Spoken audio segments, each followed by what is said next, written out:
Alright guys, welcome back everyone to Black Cuan. Terima kasih telah mengupdate berita kripto dari channel ini. Teman-teman, tema kita kali ini adalah tentang sentimen negatif membayangi Bitcoin ya di tahun 2025.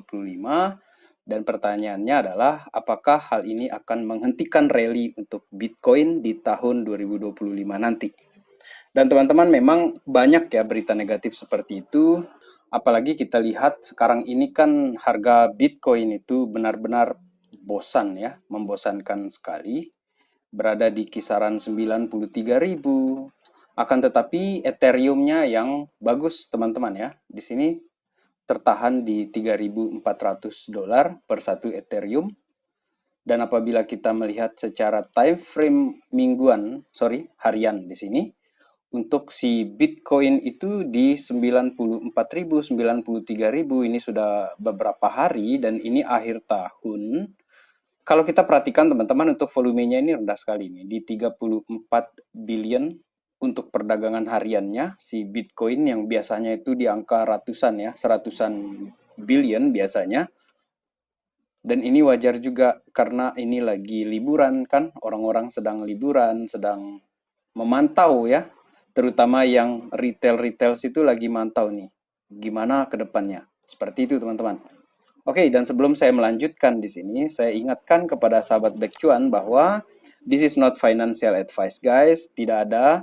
Saya di sini menjadi influencer, jadi calls di sini nggak ada. Di sini curhat-curhat saja sambil kita menikmati ya perjalanan investasi ataupun trading kita di kripto. Dan saya lanjutkan mengenai sentimen negatif. Akan ada sentimen positif juga akan kita bicarakan nanti, tapi saya mau kasih yang bagian buruk-buruk dulu di depan gitu ya. Teman-teman, sekarang ini banyak yang berpikir ya bahwa Bitcoin ini bisa tumbang sampai ke 80K. Oleh karena itu saya taruh di Google ini, will Bitcoin drop back to 80K? Dan ternyata yang paling atas itu headline-nya itu tentang drop to 80K, kemudian risk dropping ke 80K. Teman-teman, banyak yang menyatakan di sini dramanya itu akan turun ke 80K, analis mewarning hal tersebut. Kemudian bayang-bayang tahun 2025 juga kepada pasar kripto secara khusus ya di sini. Kalau ini kan outlook yang umum ya, tapi kita kalau melihat ke yang kripto atau Bitcoin, 2025 resesi atau resesi tahun 2025, akankah kita ada resesi? 6 expert ini mempertimbangkan hal tersebut. Pokoknya ini headline-headline seperti ini teman-teman banyak sekali. Sekarang ini kalau kita melihat hal seperti itu. Dan secara khusus ya kalau kita mau lihat di Twitter di sini berkaitan dengan aset kripto, teman-teman. Ada di sini dirangkum oleh Ali Chart di sini. Saya ingin memperlihatkan kepada sahabat Black Cuan ini sebagai referensi bukan untuk menakut-nakuti kalian. Kalau misalnya ini tidak sesuai dengan ekspektasi kalian, kalian bisa skip video kali ini, teman-teman. Dan kita lanjut dulu di sini. Ali Martinez ya, Ali Chart di sini menyatakan bahwa beberapa analis juga menyatakan ini akan turun bahkan ke 60.000 per satu Bitcoin ke depan ini. Salah satunya ada Tone Face juga dikutip oleh dia langsung di sini. Tone Face ini mengatakan bahwa buka candle, tutup candle di bawah 95K, itu udah very bad untuk Bitcoin. Kemudian Peter Brand juga di sini menyatakan kemungkinan besar Bitcoin ini bisa turun ke 70.000, area 70.000. Selanjutnya teman-teman, di sini ada Fundstrat, tapi bedanya ya, Fundstrat di sini justru mempertahankan visinya dia bahwa di tahun 2025, harga Bitcoin ini bisa mencapai ke 250.000. Jadi memang mix ya sekarang ini, analis itu banyak yang sudah mulai skeptis sekarang ini mengenai pergerakan harga Bitcoin. Kemudian untuk Into Cryptoverse, Benjamin Cowen di sini ketika dia ngomong sama Benter Crypto, dia katakan ya bahwa kemungkinan besar ada kemungkinan flash crash itu ke 60.000. Terutama ini menjelang nanti itu di inaugurasinya Donald Trump. Artinya ini Januari mereka mempertimbangkan hal seperti itu, teman-teman. Selanjutnya ada Jim Cramer di sini. Guys, all I can tell you is on Bitcoin that's a winner. Ini bikin gugup juga ya, sempat bikin gugup ya. Kalau kita lihat ini tanggalnya ini teman-teman ya. Karena kan dia ini inverse Kramer orang bilang. Jadi ini per tanggal 21 bulan November, teman-teman. Dia ngomong seperti itu. Dude, you have me scared for a second, guys. Oke, berita yang jelek juga datang ini, teman-teman, dari dalam negeri. Ini berkaitan dengan PPN naik ke 12% itu ya. Dan ini ternyata mempengaruhi ke ekosistem kripto dalam negeri, Bitcoin ataupun kripto dalam negeri, yang dalam hal ini dari Indodax itu mereka melakukan penyesuaian pajak yang akan berlaku nanti hari Rabu tanggal 1 Januari besok ya. Ini menjadi bumbu yang kurang lebih sama negatifnya dengan berita-berita yang di awal tadi, teman-teman. Oke, dari beberapa data ataupun berita tadi, kembali lagi ke diri kita masing-masing di sini, teman-teman, seperti apa kita melihatnya ataupun seperti apa money management kita. Sekarang kita beralih ke outlook yang positif. Yang pertama di sini adalah dari Investopedia. Saya ingin mengingatkan bahwa Januari kuartal 1 itu adalah momen-momen yang positif bagi pergerakan harga saham ataupun kripto. Karena ada yang disebut sebagai January effect ya. Jadi efek Januari itu biasanya membuat harga itu terjadi kenaikan, teman-teman.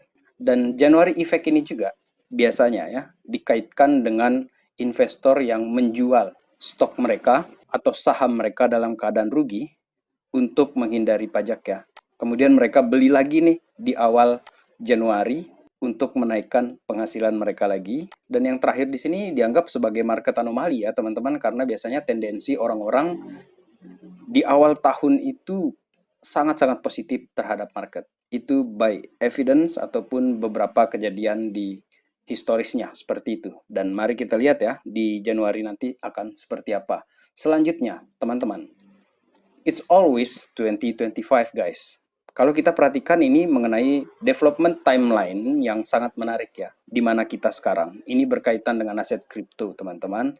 Dan ini dari Accenture Research ya, teman-teman ya, bahwa tahun 2015 itu merupakan eksplorasi, bagian eksplorasi, early adoption-nya itu 2016-17, kemudian mulai bertumbuh itu di 2018-2024, dan maturity-nya itu di 2025. Jadi wajar kalau tidak sedikit orang menyatakan bahwa kalaupun terjadi drop di Bitcoin ke depan ini, itu tidak terlalu gila-gilaan seperti yang terjadi di periode siklus bull run yang sebelumnya. Dan lagi-lagi ini pun bukan suatu kepastian, teman-teman. Ini adalah bagaimana mereka melihat pergerakan ataupun bagaimana mereka melihat visi ya dari pergerakan pasar ini, atau bagaimana maturity-nya dari si Bitcoin ataupun aset-aset yang berkaitan dengan kripto dalam hal ini. Selanjutnya, teman-teman, di sini ada saya kutip ya, Alex Becker. Dia katakan Bitcoin ini tidak akan di bawah 90 lagi, dan apabila kita break 100k nanti di Januari, maka itu adalah momen yang akan gila-gilaan bergerak market ini. Dan sekarang ini memang sentimennya adalah mereka nunggu nih, mau turunkah dia ke 90 dulu di sini, dengan harapan, harap-harap cemas ini, bisa bertahan nggak di area 90 ini. Karena jangan-jangan nanti dia nyemplung ke 80. Teman-teman, sampai ada yang bilang ini, tidakkah kamu expect ini 60k, 60-an k itu bisa terjadi karena kita entering ke bear market ini? Guys, saya kira ya, di sini semakin negatif ya, banyak orang yang negatif di sini, tetapi tidak sedikit juga yang masih positif ya di sini. Dan salah satunya di sini dari Invest Answer di sini, bahwa sellers ini telah menyebabkan supply shock kepada Bitcoin karena dia melakukan pembelian yang gila-gilaan dalam 7 hari belakangan ini. Dia ini meraup 1,5 tahun Bitcoin supply yang biasanya ada itu. 1,5 tahun Bitcoin supply itu diraup oleh si MSTR di sini hanya dalam waktu 7 minggu. 7 minggu, teman-teman. Yang mana kedepannya menurut mereka ya di sini, kalau kita melihat seperti apa efeknya adalah kelangkaan dari si Bitcoin yang akan membuat harganya itu terjadi kenaikan. Selanjutnya ini berkaitan dengan Donald Trump, teman-teman. Untuk second terms-nya dia akan mengeliminasi 10 old regulation yang dianggap oleh dia ini menghambat ya kemajuan dari ekonomi mereka, sehingga dia katakan bahwa Amerika ini akan dijadikan sebagai the world capital of crypto, teman-teman. Meskipun ya banyak juga yang skeptis terhadap Donald Trump karena kepemilikannya dia tidak sebanyak Michael Saylor. Akan tetapi kita mesti ingat, dia ini kan politisi.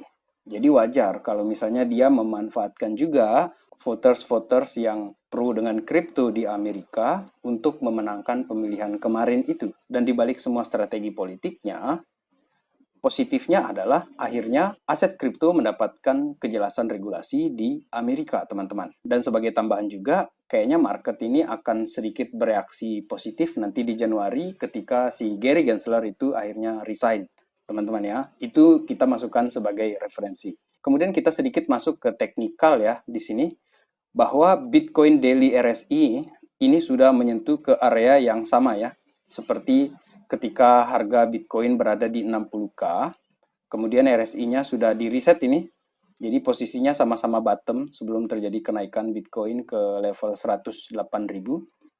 Jadi apakah ini akan turun lebih dalam lagi? I don't know guys. Dengan harapan semoga ini terjadi pemantulan. Dan lagi-lagi teman-teman, masih aja ada yang bilang, kita akan ke 60K lagi gitu kan. Guys, banyak ya sentimen negatifnya di sini yang menyatakan ke 60K, padahal kita udah pada posisi ngomongin yang positif nih. Selanjutnya ada Tether yang ditimpa oleh FAD kemarin itu, dan untuk update-annya dia per 28 Desember di sini ternyata setelah 10 hari ya kurang lebih, Tether ini belum minting lagi nih untuk USDT.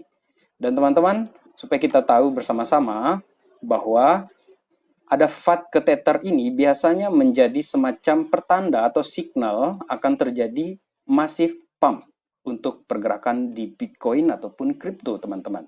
Dan semoga ini yang terjadi, karena di tahun 2017, 2021, hal tersebut itu sama. Terjadi FAD kepada Tether dan setelah itu terjadi kenaikan. Oleh karena itu, teman-teman, kalau katanya Hotel Air Crypto sih, FAD ke Tether ini benar-benar nista ya, apalagi dengan alasan Meika gitu kan. Dan banyak FUD yang menyatakan tanggal 30 Desember ini delisting.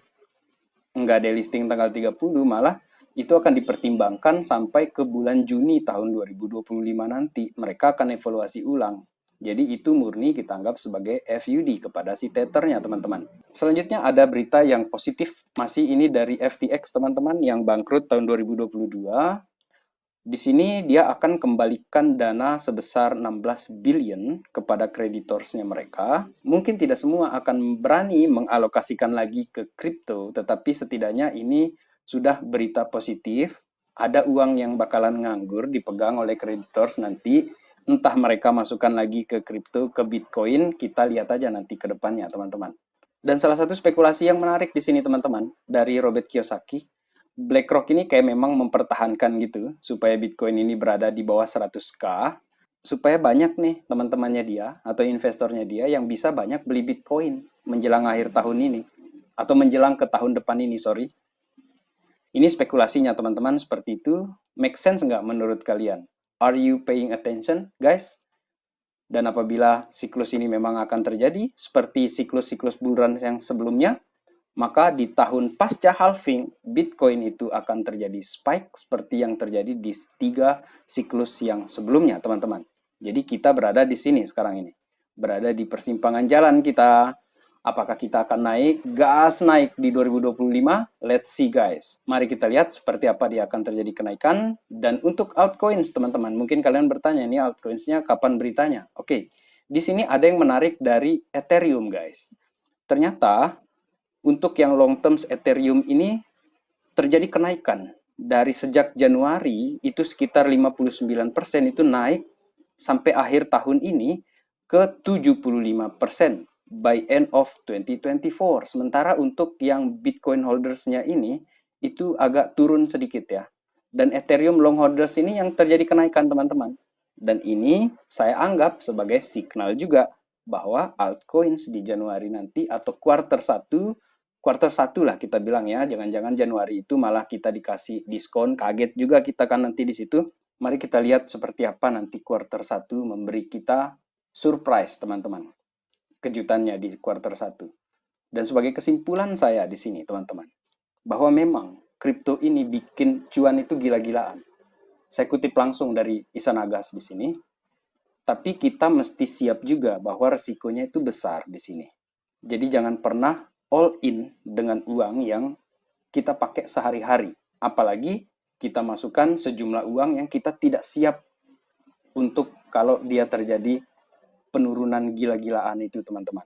Jadi, kita tetap main santai, dan apabila sudah ada peluru-peluru, kalau misalnya dengan skenario terburuknya kita dikasih diskon turun, teman-teman, jangan langsung tangkap pisau jatuh juga. Itu kalau terjadi skenario terburuk. Tetapi sejauh ini buat saya pribadi di sini, saya masih meyakini, this is not financial advice guys, saya meyakini 2025 kita masih melanjutkan bull run, teman-teman. Itu yang saya yakini di sini. Dan sekian update kita kali ini. Terima kasih telah menonton. In the meantime, let's enjoy the ride guys. Salam Black Cuan. Peace, my friend.